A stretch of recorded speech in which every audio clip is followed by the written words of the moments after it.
بسم اللہ الرحمن الرحیم نحمدہ ونصلی علی رسول کریم اما بعد۔ آج جو ہمارا بیان کا جو ٹاپک ہے، جس کی غذا حرام ہو جنت اس پر حرام ہے۔ جس کی غذا حرام ہو جنت اس پر حرام ہے۔ تو یہ ہمارا آج بیان کا ٹاپک ہے، تو اسی لیے گزارش ہے اب بات کو ہم توجہ سے سنیں۔ حضرت زید بن ارقم رضی اللہ تعالی عنہ فرماتے ہیں، حضرت ابو بکر صدیق رضی اللہ تعالی عنہ کا غلام روزانہ اپنی کمائی سے کھانے کا سامان لے کر آتا۔ وہ خود تو کھا لیتا مگر آپ اس وقت تک نہ کھاتے جب تک تسلی نہ کر لیتے کہ کہاں سے کمایا اور کس طرح کمایا۔ ایک دن ایسا اتفاق ہوا کہ غلام کھانا لایا، مگر آپ نے خلاف معمول بغیر دریافت فرمائے ایک لقمہ اٹھا کر کھا لیا۔ تو غلام کہنے لگا، آپ ہمیشہ مجھ سے پوچھا کرتے تھے مگر آج کیا ہوا کہ دریافت نہیں فرمایا؟ ارشاد فرمایا، بھوک کی وجہ سے ایسا ہو گیا، مگر اب تو ضرور بتاؤ کہ کہاں سے کما کر لائے ہو۔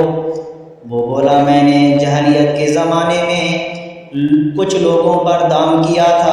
اب توجہ سے سنیں کیا فرما رہے ہیں غلام، کیا فرما رہے ہیں؟ جاہلیت کے زمانے میں کچھ لوگوں پر دام کیا تھا، انہوں نے مجھے کچھ دینے کا وعدہ کر رکھا تھا۔ آج میں نے ان کے ہاں شادی کی تقریب دے کر انہیں وعدہ یاد دلایا جس پر یہ کھانا مجھے ملا۔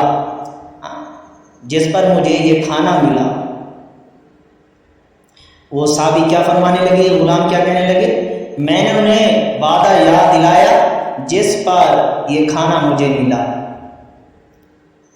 حضرت ابو بکر صدیق رضی اللہ تعالی عنہ یہ سن کر انا للہ و انا الیہ راجعون پڑھنے لگے اور قید کرنے کی کوشش کی، بہت کوشش کی اور مشقت اٹھائی کہ کسی طرح سے وہ لقمہ پیٹ سے نکل جائے، مگر بھوکے پیٹ میں ایک لقمے کی کیا قید ہوتی۔ تکلیف کرتے کرتے چہرے کا رنگ سیاہ ہو جاتا مگر قید نہ ہو سکی، حتیٰ کہ بعض لوگوں نے مشورہ دیا کہ پیالہ پانی کا پیو تو شاید کامیابی ہو سکے۔ چنانچہ ایک مشکیزہ پانی کا لایا گیا جسے پی کر قید پر قید کرتے رہے حتیٰ کہ وہ لقمہ باہر نکال ہی دیا۔ وہ لقمہ باہر ہی نکال دیا، قید کر کے پانی پی کے وہ لقمہ باہر نکال ہی دیا۔ لوگوں نے کہا، کیا اس ایک لقمے کے لیے اتنی مشقت اٹھائی ہے؟ ارشاد فرمایا، میں نے رسول اللہ صلی اللہ علیہ وسلم کو یہ ارشاد فرماتے ہوئے سنا ہے کہ اللہ تعالیٰ نے جنت کو ہر ایسے جسم پر حرام کر دیا ہے جس کی غذا حرام